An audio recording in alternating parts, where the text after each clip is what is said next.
Being B2C exposes you to pressure that in B2B you do not have, because consumer pressure, if not managed correctly, can break your brand in 2 seconds. I prefer to change a formula or develop a new SKU, but not being part on the marketing side of things, but being more part on the actual R&D stuff, on the science side of things. I prefer to be the partner of big B2C brand that says, guys, this is amazing. I want to use it. I always like to be little in the shadows than being in the light of sun. Hi, my name is Lorenzo Pessini. I'm 27. I'm the current CEO and founder of NOUS. NOUS is a food tech company which develop functional ingredients for both food and beverage and nutraceuticals, and which has a goal to develop the ingredients of the future. We met our first, or let's say our lead investor for this seed round, which is dsm-firmenich, in a weird way, I'd say, in a sense that we got contacted from the business of DSM back in, I think it was mid or late 2024. So it was almost 18 months ago. And from there, we started to discuss quite a bit, right? So it was, let's meet up. Let's see if this is something that could, make a little bit of sense or not. And from there, let's see how things, can develop. And Lorenzo, how did they even find out about you? Like, you guys in Italy, was it through some form of campaign that you did, some marketing, an article that was written about you? No, because so you have to consider the fact that early days, we haven't done any press release or anything, right? At that specific time, I'd say, right? So probably by connecting the dots, it was because DSM, it had at a time a project open on alternative energy ingredients. So they were scouting the market and, considering the dimension of the company, considering that they have a really solid team, both on ventures and also on M&A, right? Acquisitions. They are really good. They're one of the best companies at scouting companies or, something that could facilitate, their own business. And that's, I think, how they found out about ourselves. Because at that moment, we were super niche. We just received a pre-seed round. So that was really, really, really early stage of the company, right? So interesting. So was it the pre-seed round had an announcement in articles? Was it from Eatable Ventures? Was that the pre-seed round? And because it's interesting, if I'm a scout, like, how do I find you, right? Like, there has to be some sort of internet footprint probably for them to find you, correct? Or some sort of deal flow from another investor. So yeah, there are these two things. We had a press release not done directly by us, right? But the press release came from Eatable and FoodSeed, right? Which FoodSeed is the program that Eatable and GDP, so Cassa Depositi Prestiti, holds. So probably they might have seen something. They opened the website. They tried to understand what the company was doing, and probably they contacted us through the website. But that's the only thing that I have as an answer if we have to take into account a digital footprint, but none that we have done directly, but we received, let's say, passively or indirectly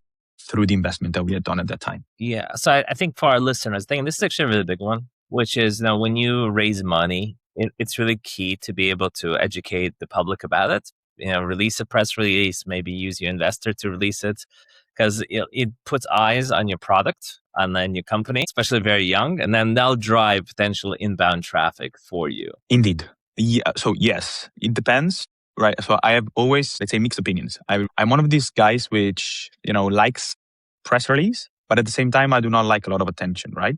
At the same time, it's a little of mixed opinions. I know that it's needed, but I prefer that the press release are done directly on the company and not on the founder or the founders in this case. So in this case, me, due to the fact that I think it's important to highlight what the company is doing and what the company has to achieve, and not how the company was able to reach that goal thanks to an individual, right? Then, because I think that, it's a company effort and it's not an individual effort, right? So it's not just the CEO, which, is the face of the company and, holds all of these responsibilities. But I think that if a company is successful and it's able to raise the money that it's raised or whatever, right? It's a shared effort between all the, let's say, collaborator or employees that were part or are part of the company. So I agree with you. We received some good inbound from other investors after we've done this press release on the seed round and then on the previous rounds. But my main goal is that the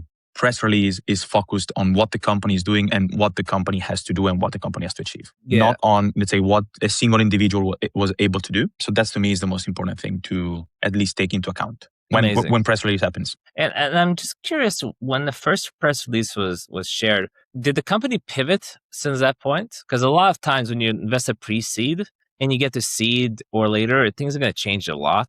So one of the things that it sounds like that you guys stayed with the same mission and the same product line at pre-seed through seed. So they saw something come online about, hey, it's something to deal with alternative energy solutions, and then you stay with that thesis throughout the fundraise. You haven't pivoted. I'd say pivoted as far as business model. No, it remained always the same. So we are B2B. We were B2B, and now we are still B2B. As far as positioning of the ingredient, yes, this changed, because at the beginning was considered a caffeine alternative, right? But then as we grew and we expanded in different geographies across Europe, we have seen that caffeine alternative was limiting for possibilities in the market, and also for also pricing, right? Because when you speak about caffeine, the main caffeine that is currently used in the market is synthetic one. Synthetic caffeine is super cheap, and we cannot be competitive, at that level. So to pivot, we developed a clinical study in which we compared Koncentra, which is a botanical extract, against 2 other botanical extracts and a placebo, because we wanted to show that our proprietary extraction and drying process enable us to be better and different when compared to other ingredients that are currently present in the market, by showing some factual science, right? Some actual science that can lead to have this type of results. So comparing it to something that is currently used in the market that has more or less a similar price with what we are currently selling in the market, because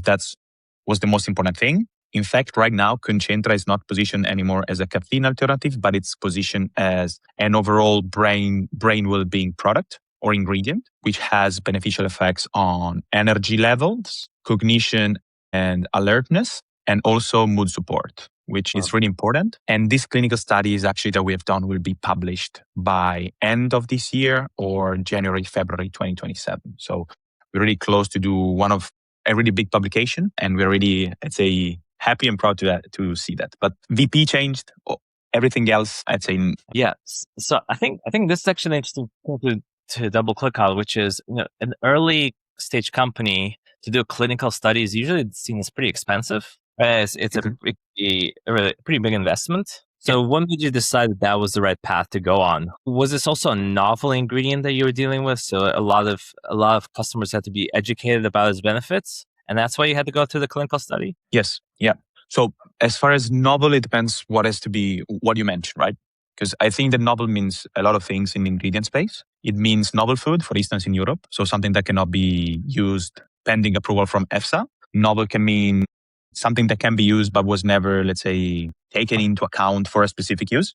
Or novel can be also using different raw materials to develop a single ingredient that then has a chemical composition, right? That, although is coming from raw materials that are already well known, has a complete different effect of what the single ingredient actually does. So that's what we have, because Koncentra is a phytochemical. It's a phytocomplex, right? So phytocomplex means it is a combination of various molecules, in this case coming from 4 different raw materials. And we have to educate customers, besides on what is the functionality and why it actually works, because that's a key point. Education also comes on the marketing side of it, because it's really important at this point. And besides the marketing, is crucial for us also the labeling and all these things. Clinical studies, if you are dealing with functional ingredients, they are the key, or the key turning point to, just chit-chatting with clients to actual business development and actual contract signed.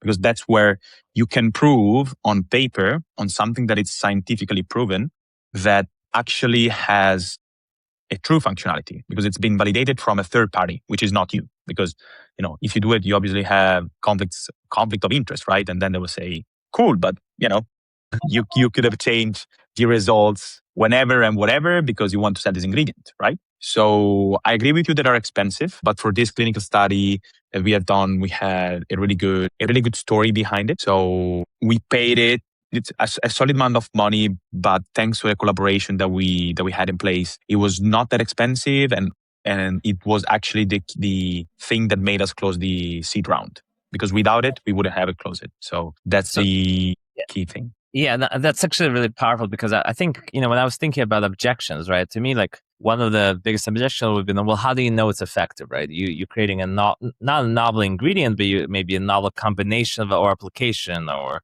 towards a certain type of proof point. And you can say, look, we've actually done third-party testing, and this is what we have, right? So it takes out one of the major objections that you can have in the round. Are you able to share with us, for those people who are thinking about clinical studies, like, is there a standard, or how much one should expect to pay, or any advice that you would have to somebody who's thinking about a partner to do a clinical study with, how you'd approach doing that? From cost, how many people, which location, any best practices with clinical studies that you can share with our listeners? So I'm starting with the fact that I am not a scientist, right? I am a biologist, but I started to understand clinical studies thanks to the science people that we have in the company. With that being said, I think that it's crucial, if you want to publish the clinical study, right, is to put a group with placebo. Without it, it will be, let's say, pretty difficult to publish a study, because placebo is considered golden standard, and you needed to have a flat comparison line without actives that you're using. Placebo could mean, maltodextrin, sugar, whatever that could be, right? Nothing that ideally has a physiological effect. Sugar, leave it, mainly maltodextrin, or something that doesn't have an immediate response on the physiological body, on the body. As far as the size of the individuals, there is not a specific number in head. Obviously, the higher the number of people, the higher the cost is normal. What you can do if you want to, pay the enrollment of 80, or let's say 60, 80, 100 people or individuals in a clinical study, what you can do is doing crossover studies, because crossover mean that, you're selecting 20 people, you have 3 groups, and in these three groups, all the 20 participants actually are consuming, right? These 3 groups. So it means that at the end of the day, it's like you are comparing 60 people, right, in a clinical study, but you're paying it as you have maybe 30 or 35, not as 60. Right? Mm-hmm. Or not also at 20, because then you have to repeat all the studies and blah, blah, blah, blah, blah. So that's the main point. And other thing is, if you do not have experience on writing clinical study designs, you need to speak or involve a CRO. CRO is clinical research organizations, because they know what you have to do and how you have to do it. Or, as it happened to us, find a partner, which in this case was dsm-firmenich, right? That helped us make the best clinical study for the type of budget that we could have at that specific moment. So I think there are multiple ways. Or you're taking it internally, and if you're not experienced, this will take trial and error. But then there are complicated stuff that you have to manage. So you have to put it through an ethical committee. You need to do all these things, which are, sorry for the word, but a pain in the ass, right? Because it's mainly bureaucracy. And if you find a good CRO, cool. You're actually set and done. No big major problem that you have there. Is just write a paper down, pay as always, and then the clinical study will actually begin. Or, and Lorenzo, curious, did you guys do in Italy, or it doesn't matter the location of where it needs to be done? So it matters, but I'd say this is my point of view, right? It matters, but not in a way that a lot of people think. Because a lot of people think that geography is the most important thing, because then you have different factors between, cultures that could impact or could influence the results. But at the end of the day, the most important thing is that you have something that is relevant on a scientific level and also on a statistical level, as far as the effects or the as effects that you want to have. Gotcha. Geographically, it would be better if you want to sell in Europe, to do it in Europe. But then the ingredient industry, food supplement or whatever, you see a lot of different things. You see a lot of companies doing clinical studies in India because it's cheaper, right? Because the enrollment and all these things and paying the participants is cheaper than doing it in Europe or US. But at the end of the day, if the results are positive and you have a good publication and a solid publication, then at the end of the day, no one cares. Because everyone sees, what is the p-value? This thing works? Yeah, cool. Let's buy, let's put it, let's market it, and then let's sell the finished product. Gotcha. And in terms of, can you give us maybe a range from the price standpoint, just so we get a sense of what that could be like? Obviously, everything changes, but it would be helpful to know a range. Yeah, more or less, I can say let's say 70 to infinite. The upper part is I cannot give you a number. I can say that one of the most expensive study that we are bound to do will be 180,000. So it depends. It depends at which stage you are, which scientific validation you need, and which partners you want to involve in conversation to then scale up in the next years. And in terms of, because I always think about runway, how long did the study take in terms of from beginning to end to get your results? There is not an answer. There is not an answer because it depends typically on when you actually write down, right, a clinical study, the procedure, right, that you have to follow for the clinical study. Then you also have a timeline that has to be involved. Let's say you want to do a 4 weeks clinical study. It means that on 4 weeks, all the participants will consume the active or the product that you want to consume, right? So that means that 4 weeks is the study. Before that, there is the preparation, depending, could last 4 to 8 weeks. So take into account additional 1 to 2 months additional. Plus then at the end, you have all the results interpretation plus statistical overview.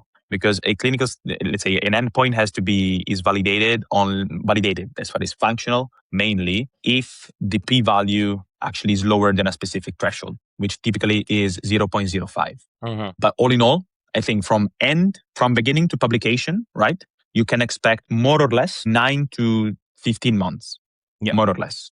Gotcha. Because that depends, obviously, what you have to consider that in the timeline, there is a point in which is not anymore in your hands. It will go on the hands of the scientific journal that then has to publish it, right? So let's say that you have done the manuscript, which is all the things that you want to have written down on the paper, right?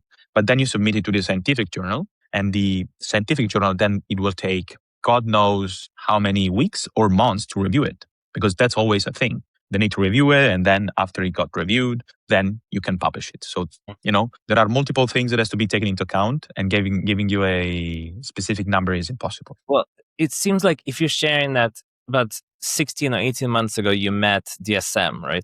Something like that, right? So it sounds like this is something they really want you to do right away from a timeline standpoint. Or this is something they said, look, this is important for us to get.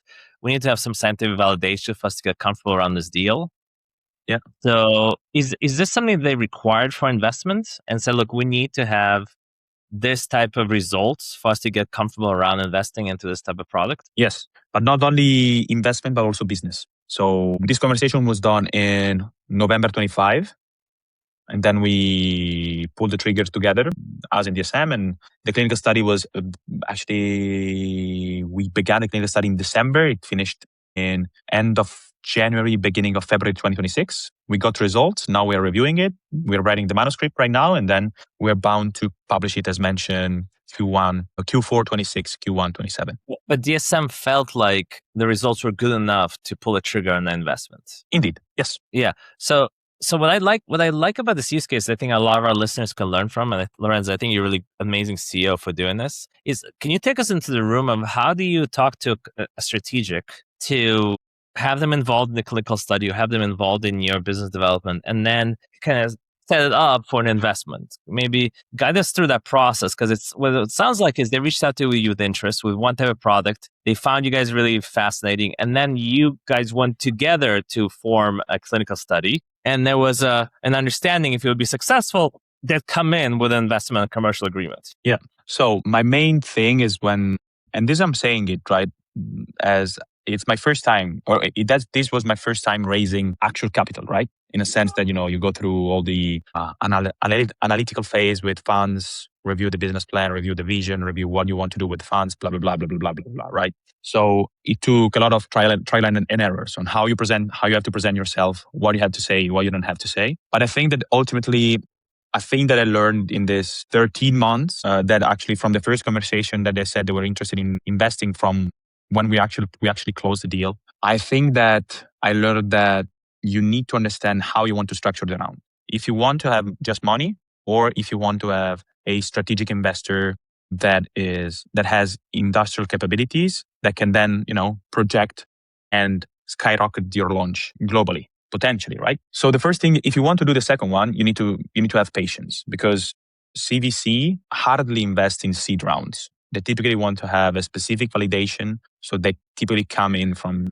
Series A onwards, right? Because that's where they feel a little more comfortable. You have more validation, you have more products on the market, you have a better team, you have a better solidity overall, right? But I think that if you find the right partner where both the business and the investment part, right, they're interested, you need to put in a plan. And the first ingredient of the plan is patience. You need to be patient. That's the main point, because there will be a lot of scrutiny, which is normal, right? A lot of questions, a lot of doubts. And these doubts then, can lead to a request, which was why that actually came from them, why we're not doing a jointly clinical study.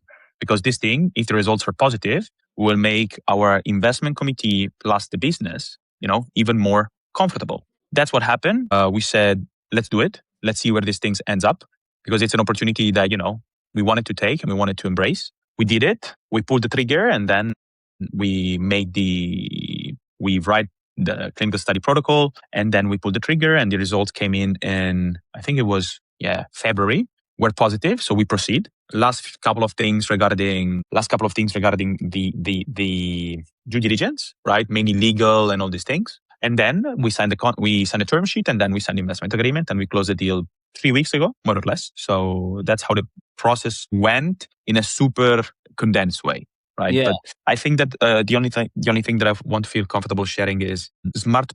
I think that receiving validation at an early stage from a player, besides the investment, but also on the business side, like a corporate, whether they are B2B or B2C, that depends on the what are you actually doing. I think it's really important because it sets you up for not only for commercially, but with all the things that surrounds commercial, right? So it means supply chain, how you have to be structured for doing these specific things, because corporates has a specific way of working, which takes a long time, but when they are ready, they are not waiting for you, right? So a thing that I learned is that everything has to be a step, right? And this step, once you've done it, you'll be a little bit higher, a little bit higher, a little bit higher. And when you actually, watch down the steps that you said, you will say, geez, that's what we have done. And that's great. But in an industry or in a sector like the ingredient space, right? Moving fast is completely different from moving fast in a tech world or in anything that it's another sector, because developing new product, launching new SKUs with companies, it will take a lot of time. And this time is also important because it's not time that you have to throw away, but it's a time where you can refine your value proposition, your selling price, your supply chain. These are all things that it's not like I have a product, cool, it's ready, but how can I always improve, to be more competitive on the market and have a better penetration with clients and all these things. So this is the thing that make me learn, is that you need to have the ideas that are clear, analyze everything, and then when you pull the trigger, you need to be comfortable at pulling the trigger and say, yes, let's fucking do it. We can go, no problem, and we can do it. But it's a tough thing to do because when you're enthusiastic about what you're doing and what you're building, you always want to push everyone. Yeah. But you will learn in a hard way that you cannot do that, right? Because I'm also in B2B ingredient space, and I know that the speed is often either limited by demand from the market or corporates or the scientific ability to execute. And I'm curious, why do you decide to go with the B2B ingredient round rather than direct to consumer? Like, what was the thinking process behind? Because you see there are functional ingredient plays right now that are doing well, like gums just now got acquired. There's the Huel, like there's a lot of plays that are being acquired in the CPG side. Why B2B ingredient rather than direct to consumer? I speak with founders raising every day, and they're all telling me the same thing. It's harder than ever to find investors who are actually deploying. And getting access to those leads takes time. Founders just don't have. Every month fundraising is a month burning runway. This is why we created FTW Plus, a community of founders actively fundraising. The world's most accurate agri-food tech investor database, plus connecting you directly to ideal target investors and a community of support and accountability. Guaranteed results or your money back. Apply today at www.joinftw.com/hub. That's a question which I know how to reply, but I think that I have to be careful. So first thing first was B2C in Europe, because we are in Europe, right? At the end of the day, is tough. Investment in Europe in B2C actually plummeted quite a bit in the last, I think, 7 to 8 years, something like this. And there are only, I think, 2 to 3 funds that invest directly B2C in Europe, in B2C brands, which are food and beverage. One is 5 Seasons, then there is, I think, Bread and Butter VC, which is in the UK, and then another one, which at the moment I am forgetting. The second reason behind it is that B2C relies a lot on the quality of the product, in a sense, as far as taste, right? And all these things, and as far as marketing, mainly marketing. Marketing is that thing that burns a lot of cash, and sometimes if you don't get the grasp out of that, it is difficult to penetrate the market.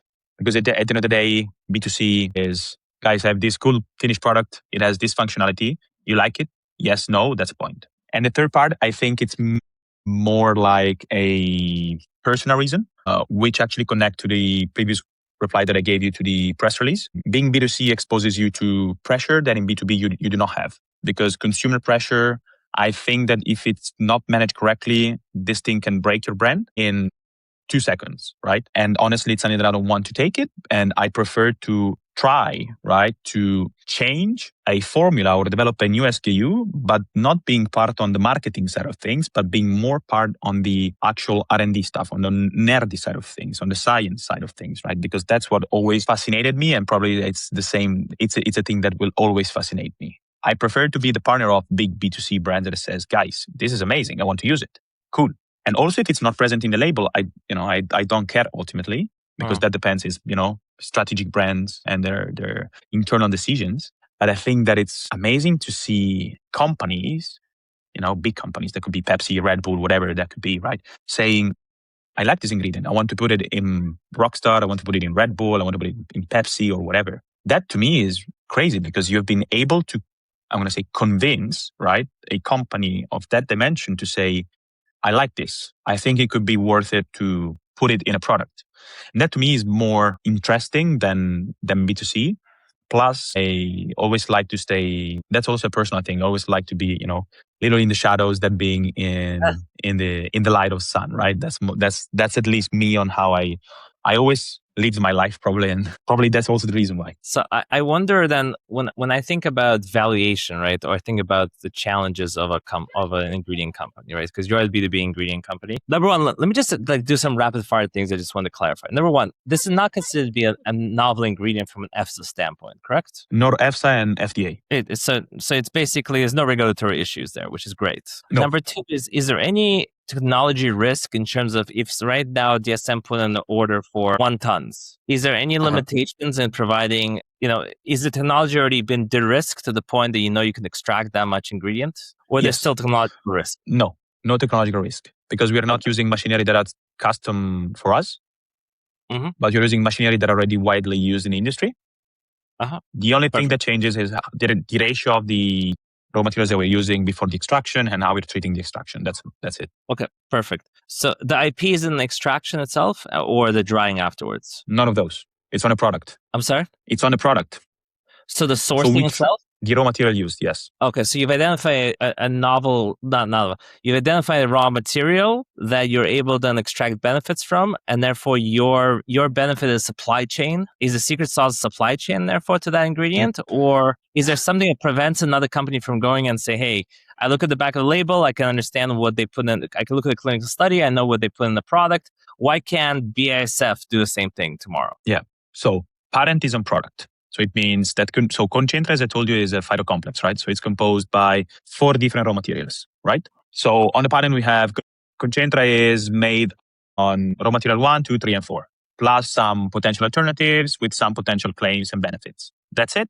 Patent is now expanded in Europe, Canada, US, and India. The secret sauce behind it is that the production process, both the extraction and both the granulation, are considered and treated as trade secrets and internal know-how of the company, although the production process is externalized, so with CDMO, right?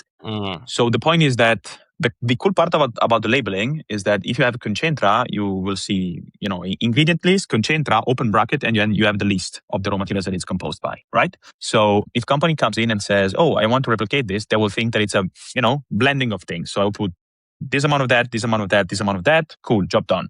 When in reality, it's far more complicated than this. And to debunk this fact that Koncentra is similar to blending in extract, we have done the clinical studies. by comparing it against other extract, right? To say you can try, but at the end of the day, the results will be different. It's like, sorry, this is an Italian analogy, is, if you cook pasta when the water is boiling, or when the water is not boiling, you will still have pasta at the end of the day, right? But how the chemical structure in the pasta of gluten and all this starch actually changes quite a bit, right? Because the release will be different due to the fact of temperature, and how this actually increases or is decreased by when you're actually putting in the pasta. So you might have the same thing at the end of the day, but it will change on the digestion, it will change on the functionality, it will change on a lot of things, right? So our main thing is that little changes makes a huge difference in what we're doing, since you're working with molecules, right? So, did your patent show that, or is it a trade secret? The production process, you mean? No, doesn't show it. Also, because not showing it is putting us in an advantage when compared to potential competitors. And that's to the fact that if we want to change the production process, let's say that we found out a better way or a more efficient way to produce it, because that could happen, right? R&D is fascinating for this thing. We are flexible to do it, and we are not tied down to the patent. So we are not covered anymore. So the strategy behind this, it was mainly for that specific thing, because that's obvious. Clarify. There is no patent, or there is one? There is one, but it's on the product, not on the process. Yeah, it's so interesting. I never knew you could do a patent on a product, on a natural product. Yeah, so just for instance, you can do food supplements company are patenting their formulas, right? So let's say, we're putting in together 50 extract or 50 ingredients, and we can patent this, right? You can do it. Probably it will be difficult to achieve the granting of the process of the patent globally, but also I think that you have to consider where you want to risk, right? You want to risk that your technology then is exposed to anyone, or you want to risk that people knows what you're putting in the products, but they do not know how you are producing it ultimately, right? I think that this is, at least for us, that's the most important thing to have and to keep into account. Yeah, I'll say that our strategy, again, so maybe a separate conversation, is that we actually are very careful about making patents. We're also in the B2B ingredient supplement space, because from our CEO's previous experience, we find that it's extremely difficult to defend patents when it comes to natural products. And two, is there's some competitors who will just literally steal your technology and under a different brand, and then every couple of months will open up a new brand. So you just spend time suing people all the time. So it's actually better just like your approach is like, let's not talk about it under the sun, quiet, and just take over the market without anybody knowing what you're doing. And that's very advantageous. Lorenzo, last two questions for you, my friend. One, anything else from any insights you've gained from this race that you want to share? Any way you think you handle objections that was really effective? Sorry if I'm laughing, but it's because I remember a lot of things, right? Let's say that I am a pretty stubborn person. Stubborn sometimes to me is negative or positive, depends, right? It's positive mainly in sports, maybe, because don't knock it until you try it. And then if you're not good, maybe try to improve it. But a thing that I always try to is striving for answers.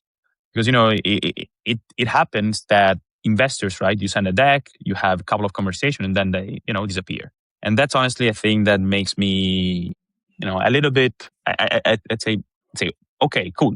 You're not interested, but then write me an email saying I'm not interested, right? I think that this is the most important thing. So this was one thing. I tried to always get answers to try to understand where the perception of the investor, raised a red flag, where they say, no, I'm not interested anymore, just to understand what we can do better. And the second thing, which I think is important, is being transparent and not overselling, which I know it's difficult, but I think that being transparent with the funds, with the expectations that they need to have and all these things is important. And being transparent, I think, is the most important thing, because we as founders, we have to play, and also CEOs, right? We have to play the long-term game and not the short-term game. Because when you raise, then all the projectors, are onto you, and you need to perform in a specific way, or let's say, or how you promise to the investors that then believed and then they had to invest. So I think that being transparent is the most important thing. And if you're not, you might have some risks, because let's say, in the next 2 years, I will sell 200 million euros worth of the ingredient. Then I'd say it could happen. You never know, because it's a crazy world, right? And everything can happen from day and night. But also I think that being realistic and showing what is actually feasible and what is not is the most important thing. And also be conscious that what you wrote down on the business plan, not everything, but probably a good part has to be reviewed sometimes, a lot of times actually, because with the price of the raw materials increase, shipment increase, all these things, margin get thinner and blah, blah, blah. You need to be careful on the things and how you're positioning yourself to then defend what you actually got approved by them. And I think that brings us to like last question I have for you, which is, how did you look at valuations? Because as B2B ingredients, you obviously have a certain timeline of how much money you think you guys still need to raise, how much more dilution. I think about this myself as well. Well, what am I worth now, right? Any insights into how you went about trying to understand the valuation for this round? Is it something that you just said, hey, let DSM set the valuation? That's I'm going to either agree to it or I disagree with it. And I would ask them, hey, how'd you come up to this valuation? So I think that first thing first, to understand valuation, you have to do your own research. So for instance, you're in the B2B space. Let's suppose I'm in B2B space, you're in B2B space, right? We have to raise X. I think it's important to understand, okay, a similar company that is in the B2B space raised 10, right? And we all know that there are weighted standards that has to be taken into account to have a reasonable dilution, right? So if you raise maybe at 10, you raise 10 million, hardly the company will be valued at 15 or probably 20. It will be maybe closer to 25 to 30 million, right? Because then the dilution will be, let's say, a little bit more reasonable. So I think that this is the most important thing. Try to seek in the last maybe 6 to 12 months, companies that raise seed rounds or the round that you're trying to raise, right? And then try to understand and make an educated guess on what was their valuation. And from there, try to understand if it's applicable to what you have, but trying to be realistic. I will give an example, which is applicable to us. We proposed the evaluation, right, that was based on what we have seen on the market until that moment in B2B ingredients, right? We had discussions with investors and the discussion led to accepting more or less a valuation that was closer to the one that we proposed initially. It was not like super close. Let's say it was X and then we got X, but it was X minus a percentage. But it was good because at the end of the day, then the dilution was fair for everyone and we didn't have any potential problem. So I think that this is the approach that you have to take. I'll add my take on this, and this may be a little controversial. See if you like this one. But I actually call founders who've raised money recently, and I tell them, hey, brother, just let me know how much you raised that, because I want to understand where the market is, right? I need to get a sense of where things are. And I think our listeners to understand that founders take care of founders. There's a really a very strong bond between founders or people in our space. They understand how deep the pain is. So I think when you go through, people who've been on a football team and they know how painful it is to actually be playing professional football. There's a camaraderie, or Marines have a camaraderie. So you meet another Marine, okay, I'll take care of you. So with founders, I feel like, pretty much anything the founder will ask me, I'll tell them. As long as it's obviously can be a secret in my business, right? But things like valuations, typically I would tell a founder if they ask me. I'll tell you, okay, this is how we raise, this is how our perspective, this is what, and I would challenge those listeners, if you are trying to understand the market, if you've seen some new recent raises, just try to call the founder and say, hey, I'm in the middle of a raise right now. This is what I'm thinking. Is this kind of in line with what you're thought about? And I still need to raise this much. They may not tell you the exact way they raise, but I'll tell you if you're within the ballpark. Indeed. Yeah. No, I also like this. I also really like this.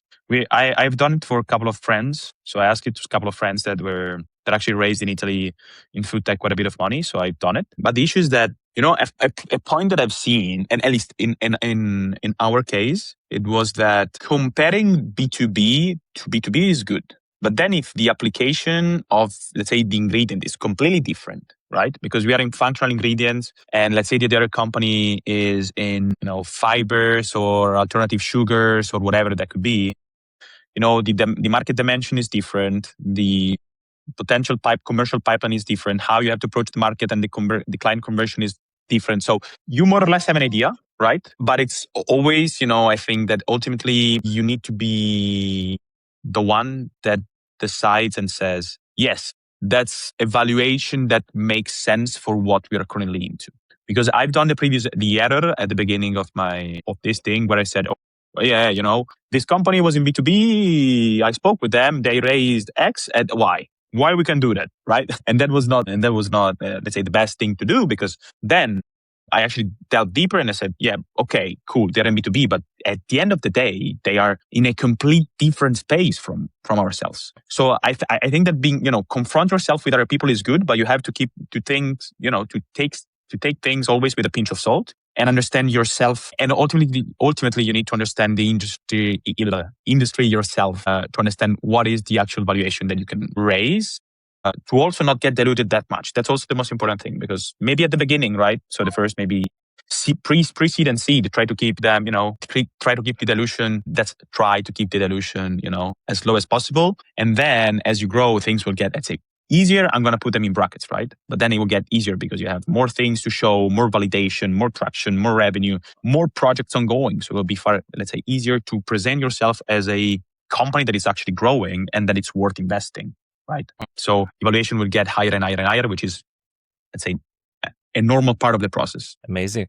Lorenzo, you've been such a gift to our listeners. How can we help you out? What do you need in the next 6 to 9 months? What are you focusing on and what kind of help would you need? So first thing first is pray for the results of the next 2 clinical studies, please. Because if they're good, then everyone is happy. But besides jokes, I think that the most important thing for me is that, we closed 3 weeks ago a seed round. In a couple of months, we will, start also Series A structuring and the goals and all these things. So if any investor is happy to chat, just to have a chat and then get in the loop, that to me is the coolest part that we can have. So yeah, that's pretty much it. Amazing, my friend. Well, thank you for this wisdom. I think a lot of our listeners are going to gain a lot from you and your whole process, and congratulations on hitting these goals. Thank you. It's, I really appreciate it. And I'm not good at say thank you to people, but I'd say thank you from the heart, actually. One more thing. Don't close this episode yet. If you got value from this conversation, here's what I need from you. A 5-star rating, 1 comment, 20 seconds of your time. That's the deal. A 5-star rating means more founders find this content, and every time a founder raises, all boats are elevated. Every week, I pick 1 random comment and send that person a complimentary copy of Investment Climate, the book. 50 sales playbooks from founders who actually raise money during the fundraising winter. Real strategies, real closes, real numbers, not theory. So if you want a copy, comment below, and if you haven't followed the show yet, do that too.